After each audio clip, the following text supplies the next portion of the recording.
Hi, my name is Anne Westwards, and I would like to introduce this new podcast to you. I spent a year and a half cycling along the ancient Silk roads all over Asia and the Middle East with my beloved bicycle Emily here. So in these days, I've been asked repeatedly if I would like to share my stories of solitude and coping with social isolation with people. So the strategies I used and what I learned during these long periods of time when I simply didn't meet another human being. So what I would like to talk about today is radical acceptance. What do I mean by that? We all know these situations when things don't go as planned because something unexpected happens that is way outside of our control. So the kayaking trip, which needs to get cancelled because a thunderstorm is coming up and you're not supposed to be on water during a thunderstorm. You don't want to either. Or the major sporting event that you planned for and you trained for and worked really hard to participate, which then gets cancelled. It just happened to a friend of mine who was planning to attend a marathon, which got cancelled due to the coronavirus. For me personally, so those of you who are watching this as a video can see, I just was diagnosed with a broken elbow, which came really untimely because it was a time when I realized that I didn't have any supplies here in my apartment in Berlin. And I couldn't actually carry lots of things, which was a pain in the first place to carry anything with this situation. So what is a normal reaction is that in these situations we want to suppress reality or repress reality. So literally we would like to close our eyes, stick our fingers in our ears and just say, no, this can't be happening, this can't be true. And that's a normal reaction, that's fine. So if you look at children, they then just throw a temper tantrum if things don't go their way. They're trying to change things, and adults sometimes have the same pattern where our inner child is just throwing a tantrum. Now, with those major things that are way out of our control, the weather, a virus, just pure bad luck in an accident, things are not going to change. So the situation in your head is then part of you knows that this is reality because you perceive this with your senses. You read about it, you hear about it, you feel that your elbow is broken. But there's another part which just fights reality. It has this different conception of what should be versus what is. Now this doesn't only sound exhausting, it is exhausting. Fighting reality is exhausting. It's exhausting for you. It's also exhausting for others in your vicinity, your friends, your family. So radical acceptance is just finding your peace with what is. It doesn't mean not doing anything about it. You can make other plans. For example, you can use the downtime that you have now on the virus to maybe start learning this language that you always wanted to learn. Use this extraordinary time to spend more time with your children because schools are closed. There's a lot of different ways of how you can use this energy, which you're basically just burning for nothing if you're just fighting reality in your head, and channel this into something creative, productive, or even just having an inner peace of mind. That's also an option. So news have never, at least in my personal experience, I don't remember a time when news were as old as these days. So yesterday's news seem really old. The situation is changing rapidly and changing all the time. And it costs energy to adapt to that. So even if you're in radical acceptance, you just breathe in and say, okay, well, this is how things are. What can I do about this? How can I change my plan? How can I make things work? How can I find a babysitter when I have to go away to work? like you need energy for this, but it's also just adapting to the new situation every single day. This costs energy as well. And we're in for this for a bit longer. So you don't want to run out of steam after a week or so. So to share an example from my bicycling trip, I guess nowadays we learn that borders can and will be closed. Back in the day, a few years back when I cycled, this wasn't the normal situation. So normally you would expect borders to be open. So I was cycling along the Karakoram highway coming from the Chinese side, and I was planning to go to the Pakistani side by bike. And then I learned that the border between China and Pakistan was going to be closed for 2 weeks. And this messed up my entire schedule because I had visa running, and I wouldn't even been able to enter Pakistan 2 weeks later, because then I wouldn't have been able to spend more than a few days there before my visa was already running out.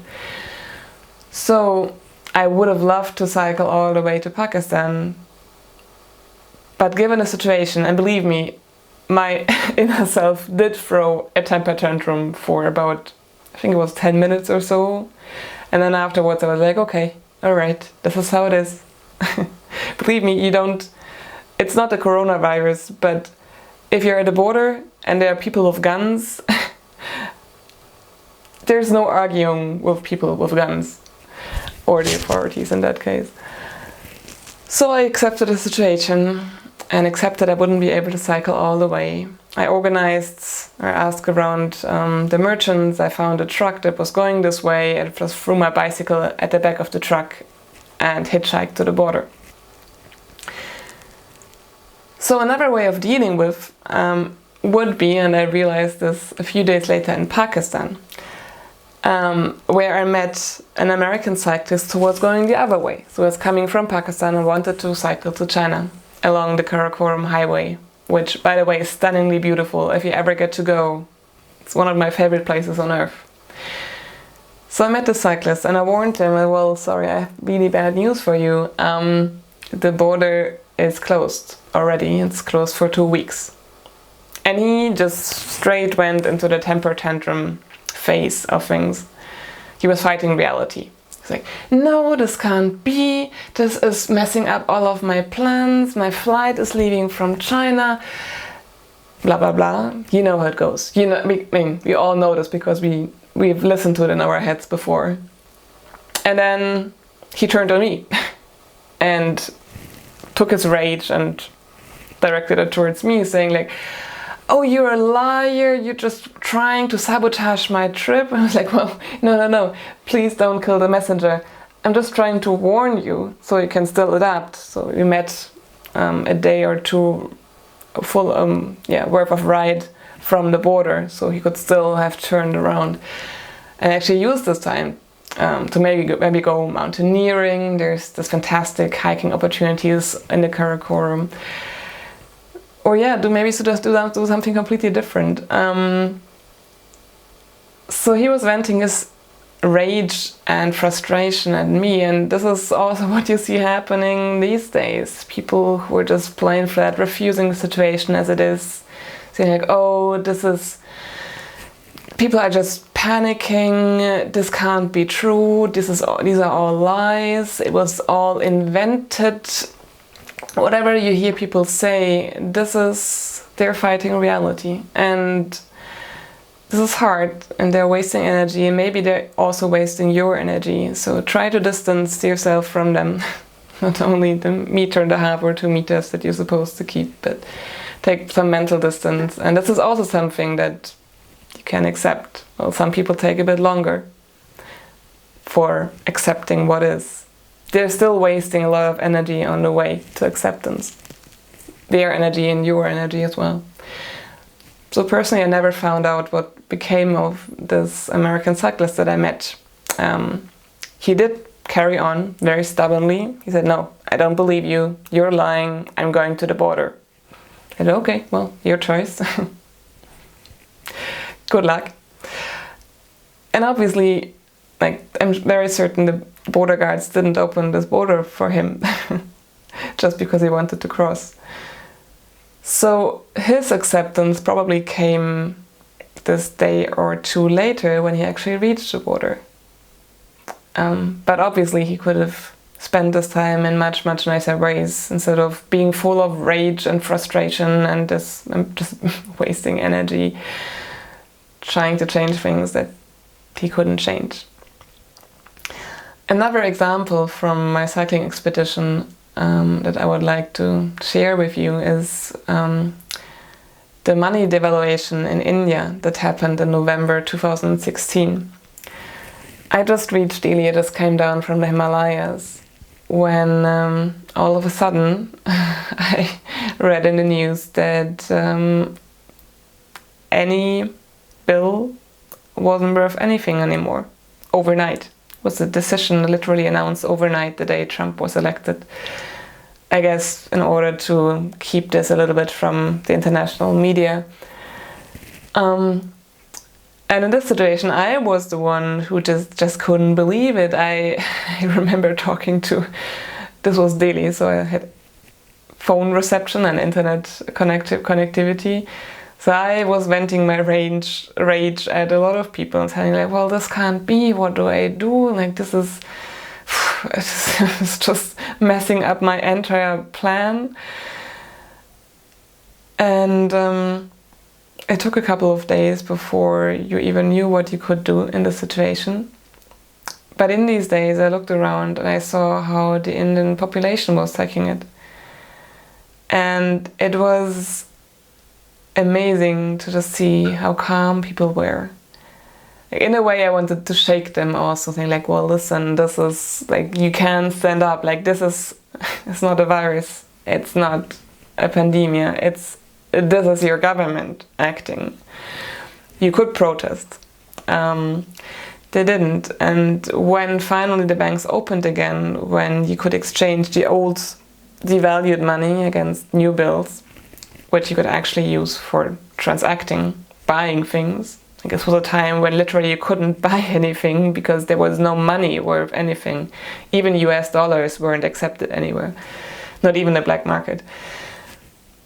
So then finally the banks opened again, and I couldn't believe my eyes. I saw people queuing for hours and hours and hours in the burning sun. I started queuing when the sun rose, something about 5 in the morning. And they queued for 10, 12 hours just to be able to exchange the equivalent of about 20 US dollars. That was all you were allowed to exchange per day. And yeah, even though, as I said, part of me tried to change, was really hard to resist the urge to shake people, saying like, you can do something about this. I still very deeply admired just this calm, radical acceptance that I saw in these people for the situation. And you see this often in developing countries where people accept that this is how it is. I have to queue now. I don't know how long it's going to take. Maybe I'm going to queue for the entire day. And at the end of the day, the bank is closing again and I wasn't able to exchange any money. But I mean, what's the alternative to accepting what is? It's just wasting your energy fighting it. At least in the case of the coronavirus, it certainly is wasting your energy believing or trying to delude yourself that this was not happening. This is happening. And once you accept this, you can actually channel this energy in many different ways. Be it that, you start a new creative endeavor, that you use this downtime in whichever way, shape or form you want, that you want to, learn new things, a new instrument maybe. Whatever you do, it's completely up to you. Just don't waste your energy fighting reality. So radical acceptance is really something that I carry deep in my heart now, and which I realize is also helping me right now to accept the situation. That being said, I hope I could share something which is valuable for you. If you would like, I would love to hear in the comments how you are coping with the situation, if radical acceptance is something that you already practice, or if you're still fighting the situation, which is fine as well. It just takes some people longer than others to get to the stage of accepting, but it's a good state to be in. Stay healthy, and I'll see you again soon. Bye!